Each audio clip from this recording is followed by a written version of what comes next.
د تیارو راز کیسه پیل شوې ده. دا یوه زړه راښکونکې کیسه ده چې په هره لحظه کې نوي رازونه کشف کیږي. ویډیو تر پای پورې وګورئ. که مو ویډیو خوښه شوه ویډیو لایک، چینل سبسکرایب کړئ. ظاهر د شپې په تیاره کې د هغو پښو نښې تعقیب کړې چې د ایسد د ورکېدو له ځایه روانې وې. د ځنګله دننه د ونو تر شا هغه د شیشې یو عجیب دروازه وموندله چې د سپوږمۍ رڼا یې ځلانده کړې وه. ظاهر د زړه له درزا سره دروازې ته نږدې شو. د دروازې شفاف شیشې ته یې وکتل، خو دننه هیڅ نه ښکارېدل، نه رڼا نه سیوری نه هم بل څه. یوازې یوه غریبه سړه هوا له هغې څخه راوتله. هغه لاس ورو وړه، ورو یې دروازه ووهله. دروازه د عجیبو غږونو سره ورو ورو خلاصه شوه. د دروازې له شا نه یو اوږد تیاره دهلیز ښکاره شو چې دواړو غاړو ته یې د زړو څراغونو کمزورې رڼا وې. ظاهر شاته وکتل، د ځنګل سیوریو ته د تلو او نه تلو ترمنځ ودرېد.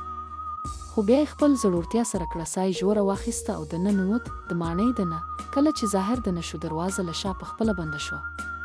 هغه بیرته وکتل، خو دروازه داسې شوه لکه هیڅکله چې دلته نه وه. یوازې یو تیاره دیوال یې ځای ونیو. د دهلیز هوا یخه وه او عجیب احساس یې درلود، داسې لکه دا ځای ژوندی وي او د ده د راتګ انتظار یې ایستلی وي. هغه قدم پورته کړ، خو ناڅاپه یو غږ راغی، یو کرکجن بوږنونکی غږ. ته هم د دوی غوندې ورک شې؟ ظاهر ژر شاته وکتل، خو هیڅوک نه و. دهلیز ته یې بیا وکتل او مخکې لاړ. د دیوالونو پر سر زاړه انځورونه ځوړند وو چې ټول یې د کلیوالو، د هغه د کلي خلکو، د هغه د پلرونو نیکونو او حتی د هغو کسانو انځورونه وو چې څو کاله مخکې ورک شوي وو. ورک شویو کسانو راز. ظاهر ورو ورو مخکې لاړ او د دیوال انځورونه یې وڅېړل. د یوه انځور لاندې لیکل شوي وو، د ماڼۍ بنده اروا. ظاهر پوه شو چې دا انځورونه یوازې نقاشي نه دي، بلکې د هغو خلکو روحونه پکې بند دي چې ورک شوي دي. ناڅاپه د دهلیز پای ته ورسېد، چیرې چې یو بله دروازه وه، د اوسپنې دروازه چې پر سر یې یو زوړ پیغام لیکل شوی و. که ته دې دروازې ته ننوځې بیرته به ونه شې وتلی.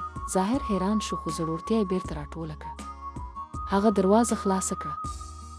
سترګې پر یوه لوی تالار ولګېدې. د تالار دننه تالار د شمعو په رڼا روښانه و او د منځ په سر کې یو څوک ناست و، یو زوړ سپین ږیری سړی چې اوږده تور کالي اغوستي و. هغه ورو سر پورته کړ او ظاهر ته یې وکتل. زما انتظار دې ایستلی و. ظاهر حیران شو، خو مخکې لاړ او پوښتنه یې وکړه، ته څوک یې؟ دا ځای څه شی دی؟ سپین ږیري وخندل او ویې ویل، زه د دې ماڼۍ ساتونکی یم او ته اوس زموږ د راز برخه شوې. ظاهر حیران شو، خو مخکې تر دې چې نور څه وپوښتي، سپین ږیري لاس پورته کړ او ټول تالار ناڅاپه تور شو. د ده شاوخوا تورتم خپور شو، فضا یخه شوه او ناڅاپه د اسد غږ راغی، ظاهر زه دلته یم. ظاهر حیران شو، د اسد د غږ لور ته یې وکتل، خو هیڅوک نه و. خو بیا له تیارو څخه یو لاس راووت او د ظاهر په اوږه کېښود. پای. بل فصل. د تیارو دننه ظاهر د خپل ژوند تر ټولو لوی ازموینې سره مخامخ کېږي. که مو ویډیو خوښه شوې وي نو ویډیو لایک، چینل سبسکرایب کړئ.